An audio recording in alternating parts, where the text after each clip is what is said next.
Bonjour à tous, c'est Romain, bienvenue dans Unlocked, l'émission qui décrypte les entreprises. Aujourd'hui, je reçois Maëlys et Raphaël de la maison Chloé qui viennent nous présenter cette jolie maison et ses engagements en matière de RSE. La maison qui est toujours à la recherche de nouveaux talents. Donc si vous cherchez évidemment une alternance ou un stage ou un poste, un premier emploi, eh bien restez bien avec nous. Bonjour Raphaël, bonjour Maëlys. Bonjour. Bonjour. Alors Maëlys, toi tu es responsable de l'engagement social et de la communication Sustainability. Est-ce que tu peux nous résumer ton rôle au sein de la maison en quelques mots? Oui, bien sûr. Donc j'ai rejoint la maison Chloé il y a 1 an et demi dans le département RSE. À l'époque, un département où en fait j'étais toute seule puisque j'étais le premier recrutement à temps complet sur ces sujets-là. Et aujourd'hui, on est une équipe qui grandit au quotidien, donc avec toujours plus de monde pour travailler sur ces sujets-là. Et donc on gère l'aspect impact environnemental et social sur la transformation de la maison. Un pôle dédié à la RSE, ça montre l'importance. Exactement, après on en reparlera tout à l'heure, mais ça infuse dans le reste des équipes aussi. On a également Raphaël. Bonjour Raphaël. Bonjour Romain. Toi tu es chargé de ressources humaines junior, pareil. Est-ce que tu peux nous résumer ton rôle en quelques mots? Moi, je m'occupe de tous les aspects RH, donc du recrutement au suivi des collaborateurs et collaboratrices. Ma population sont essentiellement les jeunes talents, donc stagiaires, alternants, profil junior, et je m'occupe également des relations écoles. Eh bien, parfait. On est avec les deux parfaites invités pour vous présenter la maison Chloé et son engagement en termes de RSE. Mais avant de débuter, avant de passer au vif du sujet, on va passer à la présentation de la maison Chloé en moins de 60 secondes. C'est le pitch misat. Et c'est toi, Raphaël, qui va relever le challenge. Est-ce que tu es prête? Je suis prête. Eh bien, on t'écoute. La maison Chloé, du coup, c'est une maison qui fête ses 70 ans cette année, mais qui a su vraiment rester très jeune, car elle a toujours été vraiment en avance sur son temps. Lorsque Gaby Aguillon elle a créé cette maison, c'était vraiment dans le but de libérer le corps des femmes. À l'époque, le look un petit peu dominant, c'était le new look de Christian Dior, donc des silhouettes assez rigides. C'est aussi une maison qui a vraiment su révéler de nombreux talents. Beaucoup de grands noms en fait, de la mode contemporaine ont commencé chez Chloé, ont fait leurs armes chez nous. On pense à Phoebe Philo, à Stella McCartney ou même Karla Garfeld. Et c'est aussi une maison, on va surtout beaucoup en parler aujourd'hui, qui est très engagée, et c'est depuis toujours, c'est vraiment dans notre ADN, mais c'est encore plus visible et d'actualité aujourd'hui, où on a vraiment mis notre mission RSE au cœur de nos objectifs. Et d'un point de vue plus macro aussi, Chloé appartient à un groupe, le groupe Richemont, qui compte des maisons notamment comme Cartier et Van Cleef & Arpels. D'accord, parfait. Et du coup, tu en parlais, dès la création, Gaby Aguillon avait une vision assez engagée envers la condition des femmes, l'égalité et l'inclusion. Quel héritage elle a laissé aujourd'hui à la maison? C'est vraiment, oui, en fait, cet engagement pour l'égalité des genres ancré dans notre ADN. C'est une maison qui a été créée par une femme, du coup, mais par des femmes, pour des femmes et avec les femmes. À part Karla Garfeld, finalement, en fait, on n'a eu que des directrices artistiques, et c'est quelque chose de pas forcément toujours courant dans le monde de la mode. Et quand on vient dans nos locaux, quand on se rend chez Chloé, on se rend compte que c'est un sujet qui nous concerne beaucoup, parce qu'on a 80% de nos effectifs qui sont féminins. 70% aussi des fonctions de direction qui sont occupées par les femmes, mais on est assez fiers de ça, mais après il faut aller quand même au-delà des chiffres. On sait qu'on a encore des progrès à faire, qu'on peut faire mieux, qu'on peut toujours s'améliorer. Donc voilà, c'est une constante remise en question, c'est aussi de la pédagogie, de la communication et aussi des prises de position. Oui, parce que c'est aussi une certaine ouverture d'esprit. Enfin, c'est au global, au quotidien, une ouverture d'esprit. C'est pas que des chiffres comme tu le dis. Alors, cette égalité des genres passe également par des partenariats externes, notamment avec des associations. Je crois que vous avez notamment un partenariat avec l'UNICEF. Est-ce que tu pourrais nous en parler un petit peu plus, Maëlys? Oui, bien sûr. Effectivement, tout ce qui est fait en interne est aussi reflété en externe, et c'est extrêmement important pour un sujet comme celui-là. Donc en fait, on a 2 types de partenariats. On a les partenariats effectivement associatifs comme celui avec l'UNICEF, pour lequel on finance des programmes d'éducation au sujet du digital et de l'entrepreneuriat dans 5 pays, notamment auprès de populations réfugiées, de jeunes filles réfugiées. Et puis, on a aussi des partenariats directement dans notre supply chain, donc en fait qui sont des entreprises sociales qui vont produire nos collections. Donc on aura l'occasion d'en reparler tout à l'heure, mais ça c'est extrêmement important. On travaille avec des entreprises sociales qui vont vraiment produire sur chacune des catégories, que ce soit les sacs, le prêt-à-porter, la chouse ou autre, vraiment des entreprises sociales qui emploient des femmes et qui sont engagées sur ces sujets-là. Et c'est très important pour assurer l'inclusion économique et un impact à plus long terme. Ouais, tout au long du cycle de vie des produits et pas qu'au quotidien au sein de la maison. Oui, et puis vraiment au-delà des dons philanthropiques et de faire des dons financiers ou de temps à des associations, c'est vraiment les inclure dans notre métier pour pouvoir collaborer avec ces entreprises sociales comme partenaires. Alors tu en parlais tout à l'heure avec la création de ce pôle RSE. Chloé s'est vraiment engagée dans une politique RSE forte avec des objectifs pour 2025 regroupés en 4 piliers. Est-ce que tu pourrais nous les présenter, ces piliers et cette politique RSE, et puis nous expliquer comment c'est arrivé finalement ? Oui, bien sûr. Donc, comme le disait Raphaël tout à l'heure, la Maison Chloé est une maison engagée depuis sa création. Donc, Gaby Aguillon, quand elle a créé la maison dans les années 50, avec l'objectif de libérer le corps des femmes et notamment de pouvoir avoir des mouvements qui permettraient de travailler.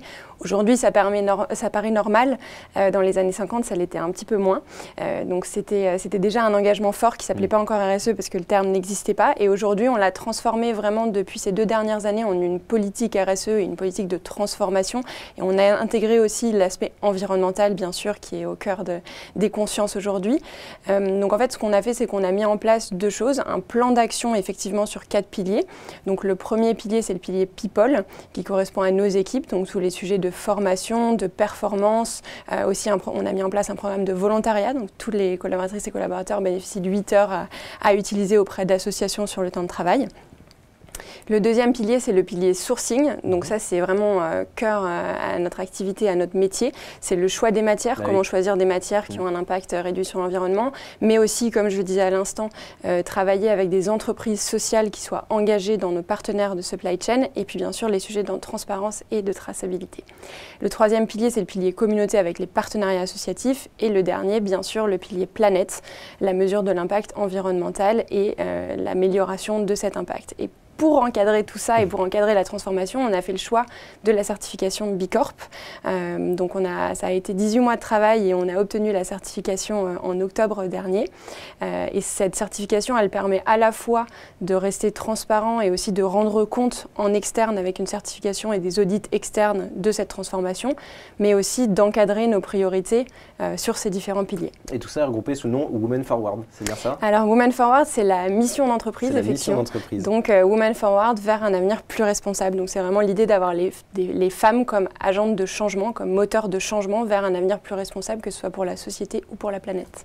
Alors on va revenir au quotidien, puisque il y a Gabriela Hearst, la nouvelle directrice de création, qui est arrivée en 2020, qui est vraiment une figure, je pense qu'on peut dire, de la mode responsable. Quel est son apport aujourd'hui pour la maison et plus particulièrement en matière de RSE? Alors, je viens de parler des femmes comme agentes de changement et comme moteurs de changement. Je pense que Gabriela, c'en est vraiment l'exemple. Elle a d'ailleurs obtenu un award sur les sujets environnementaux au dernier Fashion Awards. Donc, elle est reconnue dans l'industrie sur ces sujets. Elle a grandi dans un ranch en Uruguay. Donc, c'est ce qui a vraiment créé son rapport à la nature et à l'environnement. Elle a ensuite créé sa propre marque pour laquelle elle travaille encore aujourd'hui aussi. Et elle a fait ses preuves sur les sujets environnementaux. Elle a montré que c'était possible de produire autrement. Et le passage chez Chloé, comme elle le décrit, c'est vraiment l'idée de se dire j'ai fait ça à l'échelle de ma marque, maintenant je veux vraiment le faire à une autre échelle que représente la Maison Chloé et montrer que c'est possible. Donc en fait, c'est un énorme accélérateur d'avoir quelqu'un comme ça à la création artistique, puisque bien sûr, elle a cet aspect-là au cœur de ses réflexions de design, donc que ce soit sur les choix des matières ou sur la mise en avant, par exemple, de ce qu'on appelle les stocks dormants, c'est-à-dire des matières qui sont déjà produites mais qui ne sont pas utilisées. Dans le luxe, ce n'est pas forcément quelque chose auquel on pense tout de suite en termes de design, et elle l'a vraiment complètement au cœur de son processus de création, et ça, c'est un accélérateur très important pour notre transformation. On vient de parler de toute la politique RSE. Comment ça se met en place au quotidien dans l'activité, dans le quotidien de la maison? En fait, notre choix, il a vraiment été que tous nos collaborateurs et collaboratrices intègrent cette mission RSE dans leur activité quotidienne. Ça veut parfois aussi dire changer certaines façons de travailler, changer certaines façons de faire. On a une direction Sustainability dont Maëlys est la représentante aujourd'hui, qui va homogénéiser, promouvoir nos actions et servir vraiment de référente là-dessus. Mais en fait, toute notre politique RSE ne va pas reposer sur leurs épaules. Pour qu'il y ait un vrai changement, ça doit passer, s'infuser vraiment dans tous les aspects de l'entreprise, dans toutes les directions, dans tous les métiers. Et ça, du coup, c'est ce qui est très important pour nous. Et pour donner un exemple concret de la façon dont on met ça en place, tous nos collaborateurs et collaboratrices ont dans leur évaluation annuelle entre 5 et 30% d'objectifs à atteindre en lien avec la RSE. Donc c'est vraiment très concret au quotidien. Bien sûr, ils ne sont pas seuls dans ce changement qui est quand même assez important au sein de la maison. Ils sont accompagnés par la direction Sustainability, par aussi les RH. Ça passe par la formation, par la pédagogie, beaucoup par la formation. On a des formations qui peuvent être plus spécifiques sur certains métiers pour pouvoir les adapter, ou alors des formations parfois qui s'adressent à tous nos salariés sur des sujets plutôt de sensibilisation plus globaux, sur l'égalité des genres ou l'environnement par exemple. Comment ça se met en place en termes de gouvernance finalement au quotidien?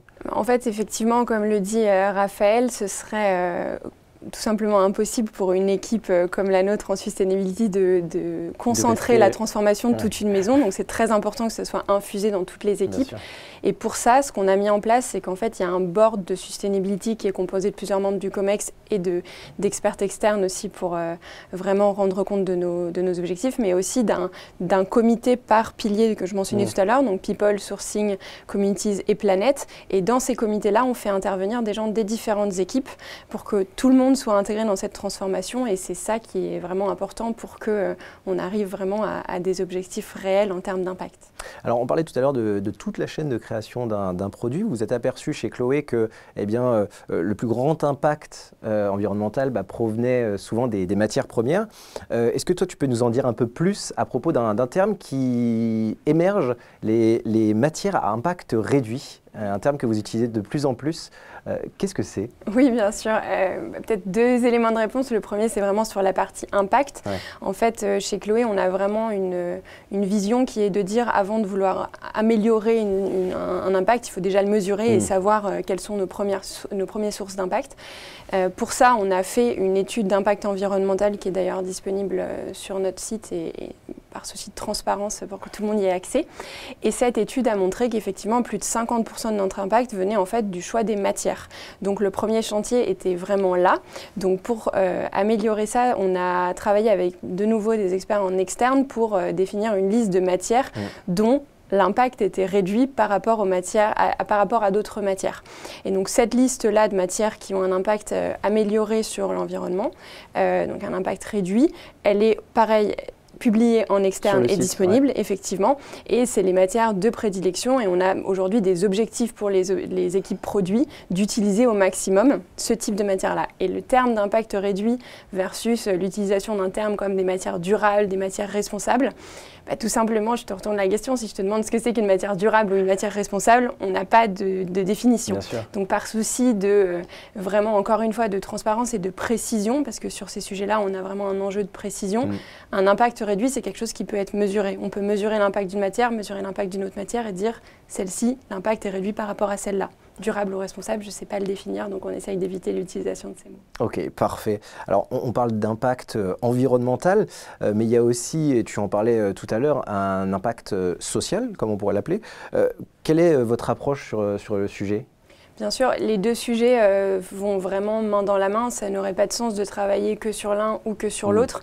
Après, sur l'un comme sur l'autre, on sait aujourd'hui qu'on n'est pas parfait et qu'on a beaucoup de progrès à faire et c'est en cours.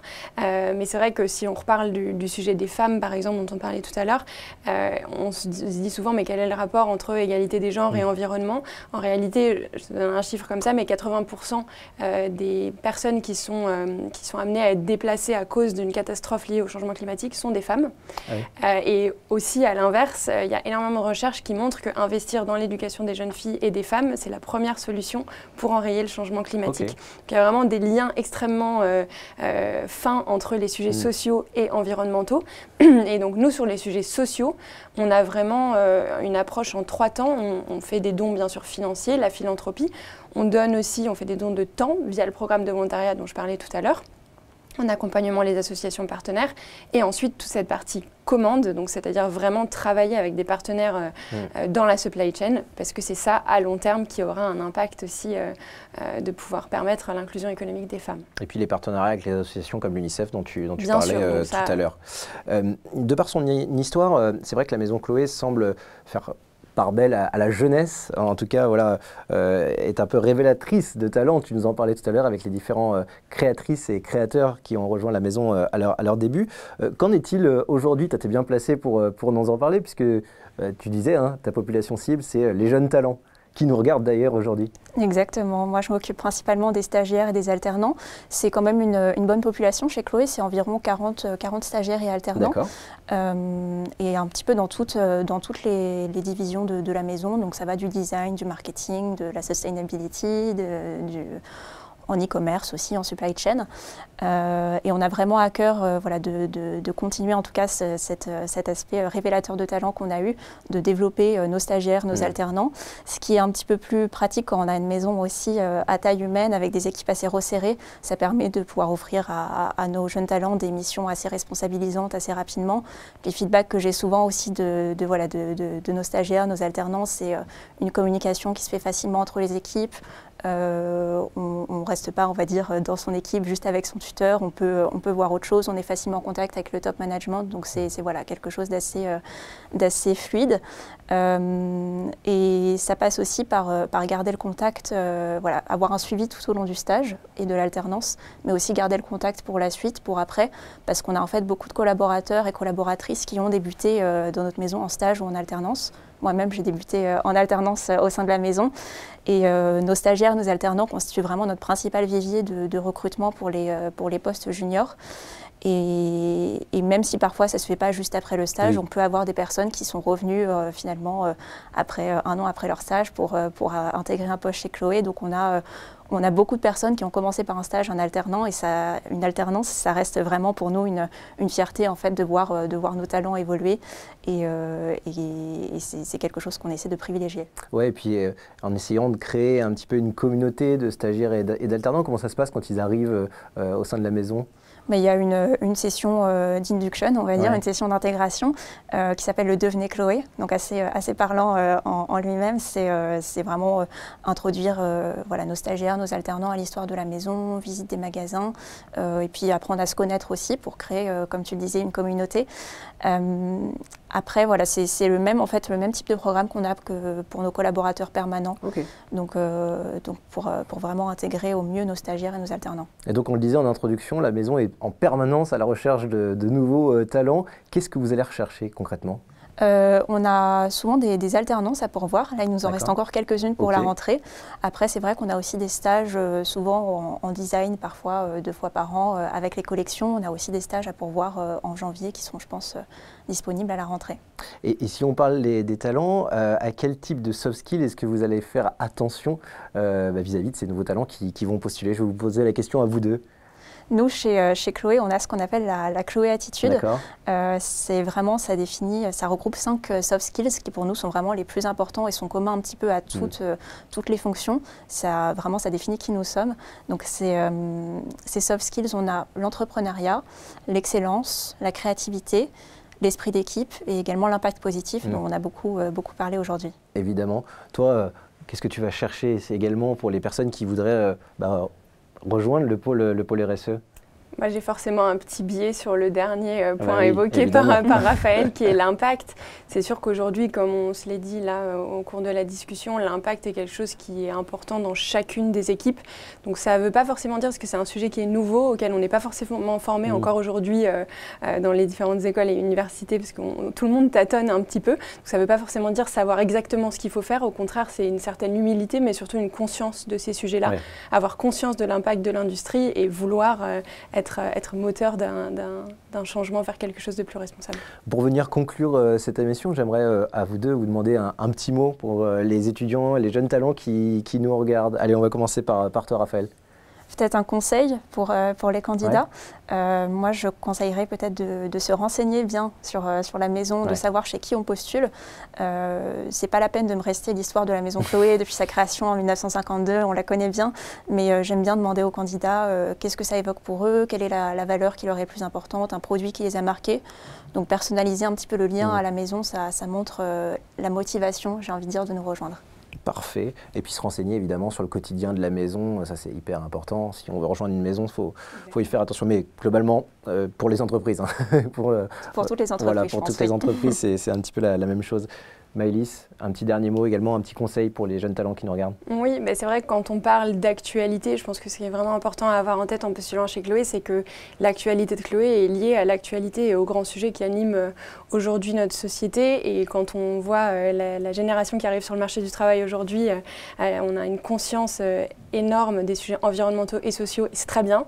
Et justement, je pense que postuler chez Chloé, c'est postuler dans une maison qui s'intègre directement dans ces enjeux qui sont au cœur de l'actualité aujourd'hui et encore une fois, bien heureusement.